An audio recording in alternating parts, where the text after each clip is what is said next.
Olá, no TVMP Entrevista de hoje nós vamos falar sobre coleta de DNA de condenados por crimes violentos ou hediondos para o banco de dados de material genético. Neste momento, a Justiça avalia a coleta compulsória diante de um dilema entre a importância dela para a persecução penal e a proteção dos direitos fundamentais das pessoas de não se autoincriminarem. E sobre isso eu converso com o Procurador de Justiça do MPMG, André Ubaldino. Tudo bem, doutor André? Obrigado por ter vindo conversar conosco. É um prazer. O senhor está nessa defesa, né, do que o MPMG entende nessa questão no STF, que julga agora um recurso. Isso, há um recurso extraordinário manejado pela defesa de um acusado aqui em Minas Gerais, em que ele sustenta a inconstitucionalidade do artigo 9A do Código, desculpe-me, da Lei de Execuções Penais, e que pretende ver reconhecida a inconstitucionalidade da exigência de coleta de material genético. Como é que o senhor avalia esse uso, né, do material genético, né, a prova do DNA, que foi uma revolução na investigação criminal desde a década de 1980. A gente vê casos de condenações com prova de DNA e até revisão de condenações, né, porque o DNA prova que não foi a pessoa condenada que cometeu um crime. Como é que é a sua avaliação sobre o uso dessa prova? Bom, eu, enquanto fazia a sustentação do Supremo Tribunal Federal, me lembrava de uma música de um grande compositor brasileiro que diz, em que num determinado momento ele diz: a história é um carro alegre que atropela todo aquele que a negue. Né? A frase é um pouco mais elaborada, o pensamento é um pouco mais elaborado, mas nós estamos diante da evolução histórica de uma tecnologia que tem sido utilíssima para a elucidação de crimes, especialmente de crimes graves, e que exatamente por ser extremamente eficiente, ser extremamente avançada, ela tem se disseminado por diferentes países, países inclusive que têm as suas democracias consolidadas, que são exemplos de respeito aos direitos fundamentais e que incorporaram às suas práticas a coleta de material genético, o arquivamento de material genético para elucidação de infrações penais. Então a gente vê com muito bons olhos isso, porque essa técnica, ela além de permitir a identificação de eventuais autores de crimes, também permite a exclusão de suspeitas que eventualmente possam recair sobre determinadas pessoas, como aliás já aconteceu, em que algumas condenações acabaram sendo desfeitas porque após a sua ocorrência, após a condenação, acabou o exame de DNA por ser empregado em algum momento para revelar que a pessoa suspeita e eventualmente já condenada sequer estava, às vezes, no local do crime. O que a nossa lei estabelece sobre essa coleta de dados de DNA de criminosos? A nossa lei, posta em vigor em 2012, ela previa a identificação do criminoso condenado, mas ela não detalhava como isso seria e, principalmente, não estabelecia maiores garantias. O que levou a uma certa perplexidade e preocupação por parte de alguns, porque imaginaram que isso poderia ensejar mau uso. No entanto, em 2019, o pacote anticrime veio elucidar, estabelecer maiores garantias para a produção e utilização desse banco de material genético, que efetivamente garantiram o cidadão contra qualquer mau uso desse arquivo, digamos assim. A gente vê muito em filme, né, os investigadores pegando, às vezes, um copo que o suspeito de um crime usou para coletar esse material genético. Isso é feito nas nossas investigações aqui no Brasil? Isso é feito, isso é feito. Isso não era feito antigamente, seja por falta de recursos materiais e financeiros, seja pela falta de uma legislação que permitisse e que regulamentasse esse tipo de prática. Hoje essa legislação já existe e, segundo os dados mais recentemente publicados pelo Ministério da Justiça e Segurança Pública, nós temos hoje cerca de 175 mil arquivos, amostras no Banco Nacional de Perfis Genéticos, que são amostras que se dividem entre amostras de indivíduos, amostras colhidas em locais de crime e também perfis de pessoas desaparecidas. porque também a técnica se presta a auxiliar na identificação de pessoas que eventualmente tenham desaparecido e cujo paradeiro não se tem notícia. Bom, o caso que está na justiça é sobre a coleta de dados de criminosos já condenados. Exato. O que foi esse caso exatamente ocorrido aqui em Minas, que agora está sob julgamento? É um criminoso condenado por um crime violento ou hediondo e que está recorrendo dessa obrigatoriedade de ceder o material genético dele. Exatamente, exatamente. Porque o caso em si, o caso concreto em si, ele perde um pouco da importância, digamos assim, porque hoje o que se discute é a constitucionalidade disso. Num caso concreto, se discute a constitucionalidade, como foi reconhecida a repercussão geral. Se o Supremo Tribunal Federal vier a dizer que a disposição é inconstitucional, nós não poderíamos mais utilizar o perfil genético.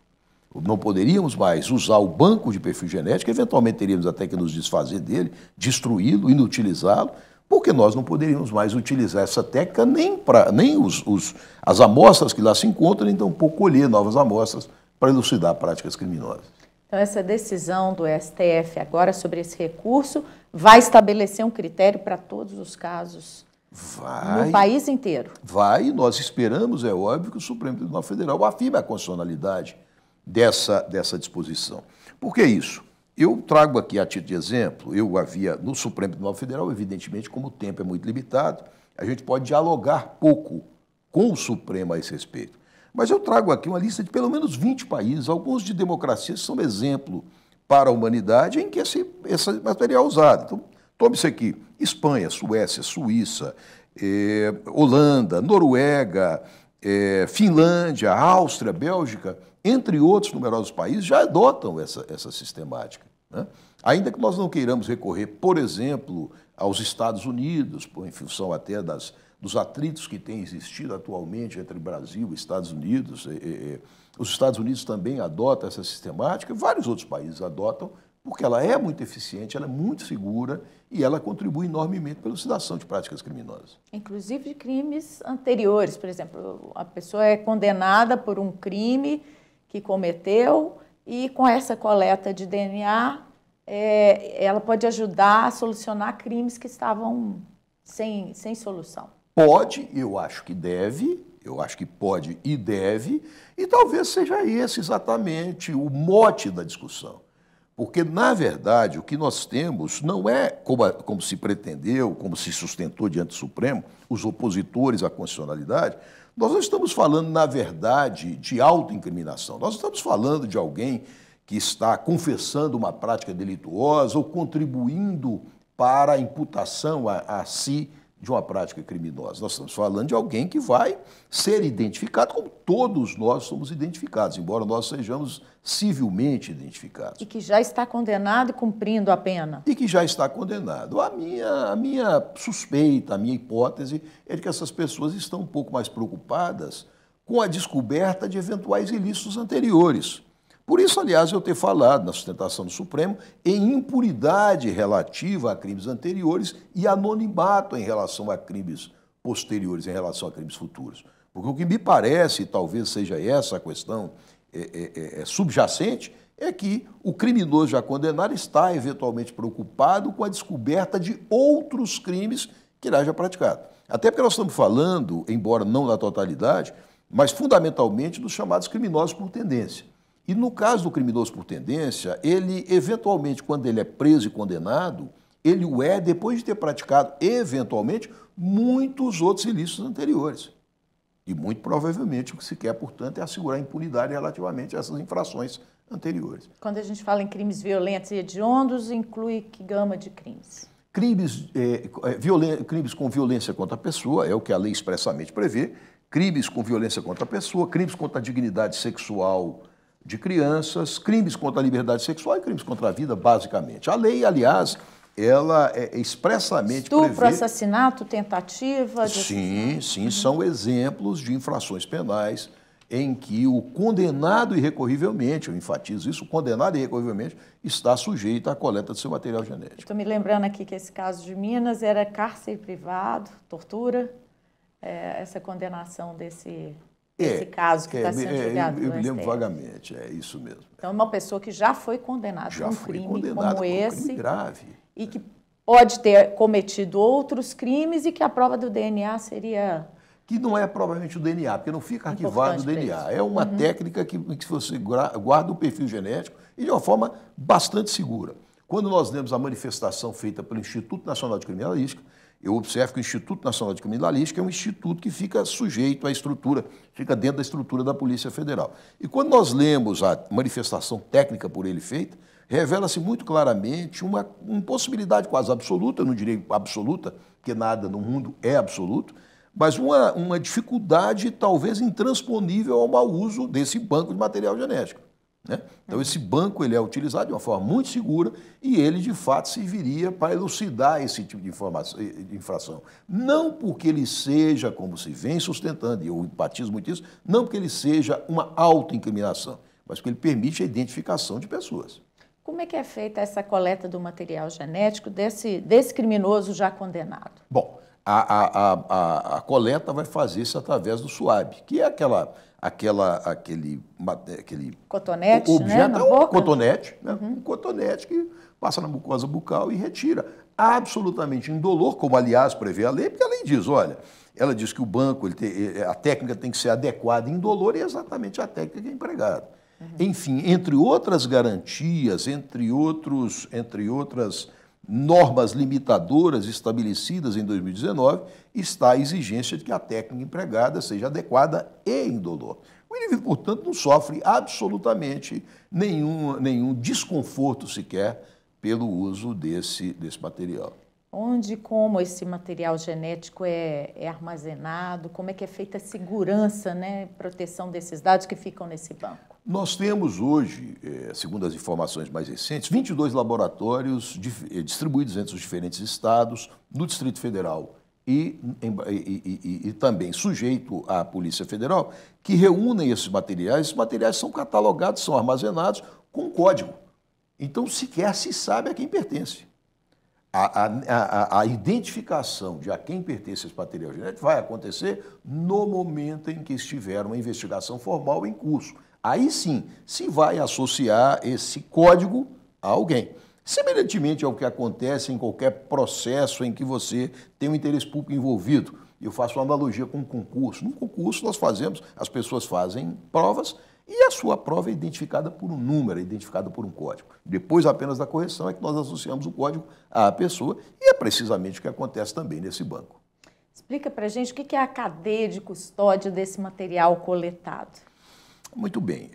A cadeia de custódia tem uma longa história que se inicia há pouco mais, talvez, de 15, talvez 20 anos atrás, em que a Organização das Nações Unidas, preocupada com aumentar a qualidade da repressão criminal, para evitar o uso da violência tão disseminada em certos países, e utilizar a técnica na investigação e elucidação de crimes, divulgou entre os países que a integram uma nota técnica, enfim, um documento, pleiteando que os países incorporassem às suas práticas a chamada cadeia de custódia. E o que é a cadeia de custódia?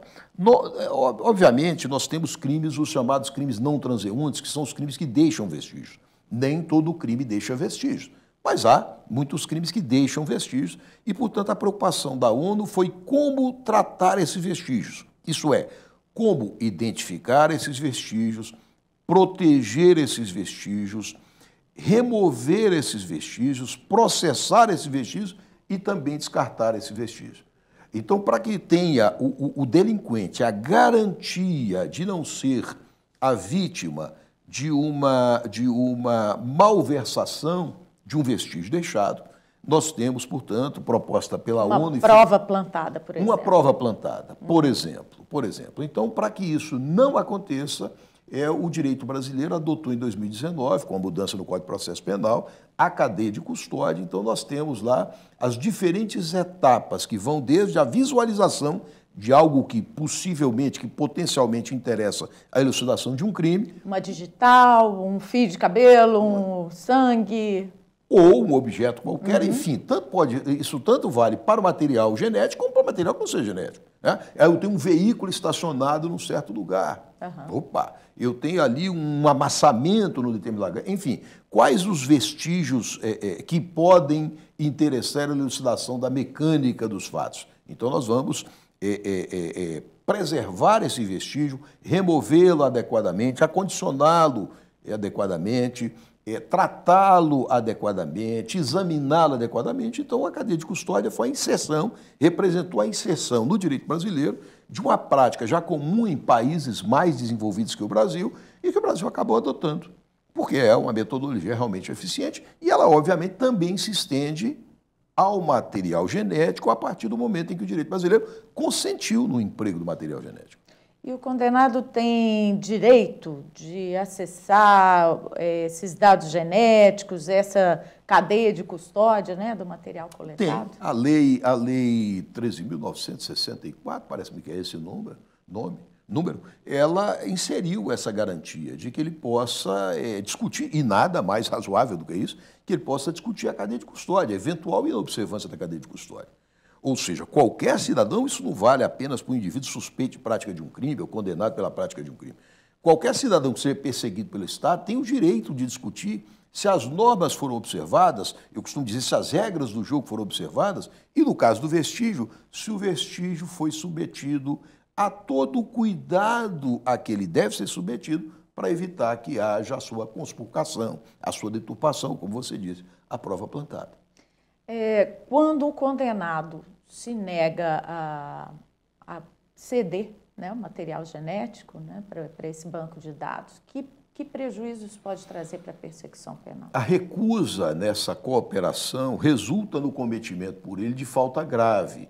E a falta grave, conforme previsto na Lei 7.210, que é a Lei de Execuções Penais, o submete a uma série de prejuízos em termos de progressão de regime.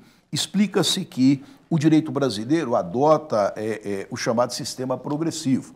Então, o indivíduo costuma, ao ser condenado, ser submetido a um regime de pena mais severo, regime de cumprimento de pena mais severo, e ele tende a progredir de regime. Então, por exemplo, o indivíduo que é condenado a uma pena de longa duração, ele costumeiramente recebe uma pena em regime fechado e tende a progredir para o semiaberto e o aberto. Essa progressão e todos os benefícios que decorrem da entrada do indivíduo num regime mais benigno, ela está condicionada a um bom comportamento carcerário, entre outras exigências, a um bom comportamento carcerário. E não se reconhece um bom comportamento carcerário naquele que se recusa a permitir a coleta do seu material. Ou seja, ele comete uma falta grave e, ao fazê-lo, ele é privado de uma série de benefícios que decorrem do sistema progressivo entre nós adotado.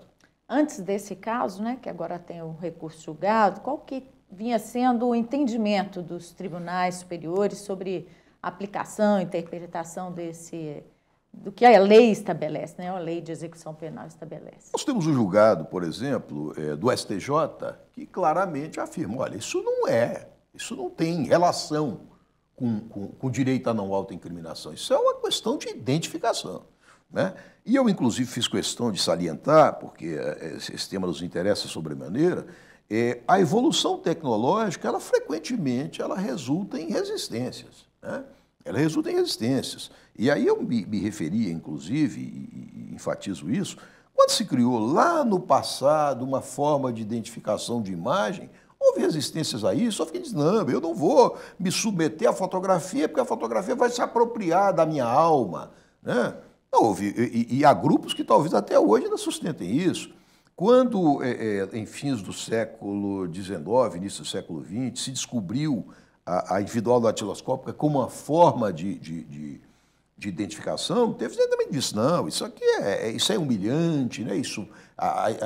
Cunhou-se, inclusive, a expressão tocar piano, né? Do jargão policial fala assim, tocar piano, que é embeber o indivíduo, seus dedos em tinta, para poder deixar a sua individual. Então, resistências à modernidade sempre existem. Mas existem, normalmente, por parte dos ignorantes e também dos mal intencionados, né? Porque, na verdade, como disse, e insisto, isso é uma forma de identificação, né? E como quem não deve, não teme, em tese. Pode, de alguma maneira, trazer algum prejuízo para o criminoso condenado? O prejuízo que pode trazer é ele ser identificado como autor de infrações penais. E isso causa um prejuízo merecido, um prejuízo desejável e desejado pela sociedade. Eu cito aquele exemplo concreto que eu mencionei, que é um exemplo bastante elucidativo. Nós tivemos um caso aqui em Minas Gerais que é bastante esclarecedor e estarrecedor. Ali por volta do ano 2003, 2004, quem sabe, as datas não estão muito frescas na minha memória, mas o fato é que nós tivemos um indivíduo condenado pela prática de um roubo. O roubo é a subtração de coisa alheia móvel caracterizada pelo emprego de violência ou grave ameaça. Esse indivíduo foi irrecorrivelmente condenado pela prática desse crime e foi identificado pela forma então admissível. Qual era a forma? Fotografia individual datiloscópica. Que são as impressões digitais. São as impressões digitais. Essas digitais, elas são mais facilmente controláveis pelo criminoso. Explica-se. Um criminoso tem mais facilidade de apagar impressões digitais que haja deixado no local de crime do que teria, por exemplo, em conter o seu DNA. É muito simples. Nós sabemos os objetos que tocamos, mas eventualmente não nos damos conta de que perdemos um fio de cabelo, né? Ou que deixamos alguma coisa do nosso material, uma gota de sangue. Então, o que sucede é que o indivíduo tem, eventualmente, maior facilidade em ocultar um vestígio que haja projetado no local de crime do que, por exemplo, material genético. Muito bem. O que sucedeu? Esse indivíduo foi, como disse, condenado, ele cumpriu sua pena, foi identificado criminalmente pela forma, então, adotada, impressão digital, fotografia, e, obviamente, tendo cumprido a sua pena, inclusive desfrutar do livramento condicional, dele se perdeu a notícia. Eis, então, o que aconteceu em Belo Horizonte. Eu já não sei se foi na divisa entre Belo Horizonte e Contagem, e, portanto, eu não sei precisamente se foi num lugar ou no outro, mas eis, então, que uma jovem, salvo engano, de nome Ana Carolina, foi morta, estuprada e morta. E o fato estarrecedor porque o seu cadáver estava dentro do seu carro e dormindo sobre o seu colo estava o seu filho de 1 ano e 4 meses. Um evento absolutamente estarrecedor. Uma jovem mãe estuprada e morta. Uma jovem mãe estuprada e morta, e esse fato aconteceu. É possível, provavelmente, pela dinâmica de um crime como estupro, material genético ali terá ficado certamente. Isso aconteceu em 2009. Não havia lei que consentisse na coleta de material genético, portanto, não se colheu material genético. Seja porque não se consentia na coleta do local do crime, seja porque não havia um banco de dados com que confrontá-lo. Foi antes da lei, que é de 2012. Exatamente. Antes da lei e, obviamente, antes, portanto, da modificação inserida em 2019. Isso que não deu tempo ali, pela exiguidade do tempo, não deu para explicar minuciosamente ao Supremo, explica-se aqui. Explica-se aqui para quem nos estiver ouvindo e assistindo. O crime aconteceu, esse indivíduo foi, portanto, condenado em 2004 por um crime que, se tivesse sido praticado hoje, teria resultado na coleta de seu material genético, mas isso não aconteceu naquela época porque não havia lei que o permitisse. Esse indivíduo, portanto, não foi, lá em 2004, identificado pela técnica do DNA. Os anos se passaram, chegou 2009, em que ainda não havia lei, eis então que essa jovem mãe é estuprada e morta. E não só ela, em sequência, 4 outras. Ora, se nós tivéssemos um banco de DNA, àquela época, se nós tivéssemos tido, portanto, a cultura e a prática consistente em colher o DNA, e se tivéssemos uma lei que o permitisse, tivéssemos colhido o DNA projetado por esse indivíduo no local do crime, e o tivéssemos confrontado com o DNA daquele antigo assaltante condenado irrecorrivelmente, nós teríamos descoberto que o autor do crime de estupro era ninguém menos do que o já anteriormente condenado pela prática de crime de roubo. E sabe o que isso nos teria dado? Isso nos teria dado a sobrevida de 4 outras mulheres que foram mortas. Vítimas do maníaco de contagem. Vítimas do maníaco de contagem. Nós teríamos poupado 4 famílias, ao menos, do terrível sofrimento que elas experimentaram. Eu enfatizo, nós teríamos protegido 4 famílias, no mínimo, de um terrível sofrimento que elas experimentaram, e isso me permite perguntar o seguinte: bom, o que são, afinal, direitos fundamentais? Não é exatamente isso? Ele é proporcionar às pessoas um mínimo de chance de felicidade enquanto trafegam aqui pela Terra na sua existência? Então, na verdade, quando nós nos batemos e com muita energia pela afirmação da constitucionalidade, é porque nós reconhecemos que isso não é confissão, isso é apenas identificação, e porque nós queremos efetivamente a proteção dos direitos fundamentais. Sem falar em que, como já acentuado, essa técnica DNA não permite apenas você imputar a prática de crime, isto é, não permite a você apenas identificar quem seja o autor do crime, ou qual o perfil genético de quem praticou o crime. Permite, ao mesmo tempo, excluir suspeitas que possam recair sobre outras pessoas. Então, a técnica é realmente muito interessante. Doutor André, quanto tempo deve levar esse julgamento no STF? Eu acho que isso é imprevisível. Isso é imprevisível. Porque agora nós temos o voto do relator, a depender de qual seja a sua conclusão, e quais sejam os fundamentos desse voto, ele pode eventualmente arrastar os demais. Já foram feitas as sustentações por parte do Ministério Público, que defende o que foram, e quase e a Defensoria Pública, que entrou com recurso. E surpreendentemente até para nós, né? Porque, como disse, e não sou eu apenas quem o diz, todas as pessoas, todos os que lidam com o assunto dizem, essa técnica ela permite tanto afirmar-se a existência de um perfil genético compatível com alguém, como a sua incompatibilidade com o outro. Então, ela também serve aos propósitos defensivos, né? Doutor André, eu vou agradecer muito sua presença aqui, a entrevista, e vamos aguardar o resultado desse julgamento. Vamos aguardar, esperando que o Supremo Tribunal Federal afirme a constitucionalidade, porque senão nós vamos dar um terrível passo atrás, num país que teve um dado que eu anotei, mas que naquela hora na hora que eu fiz a sustentação, eu não o localizei, e estou até com dificuldade. Sim, em 2020 nós tivemos no Brasil 66.056 estupros. Em 2024 nós tivemos 83.114 estupros. 83.114.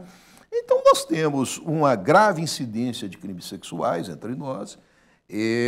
Crimes sexuais são ordinariamente um bom exemplar do que nós chamamos de crime por tendência. O estuprador normalmente é um autor de crime que reitera a prática, e tudo o que nós queremos é identificar os autores desses crimes para que nós possamos, então, processá-los criminalmente e proteger a sociedade da ação deletéria, da ação criminosa desses indivíduos. Doutor André, obrigada. Nada, disponha. Nada. A você que nos acompanhou, confira nossos outros programas neste canal do YouTube, mpmg.oficial. E confira sempre as notícias do Ministério Público de Minas pelo nosso site e pelas redes sociais na internet. Até breve.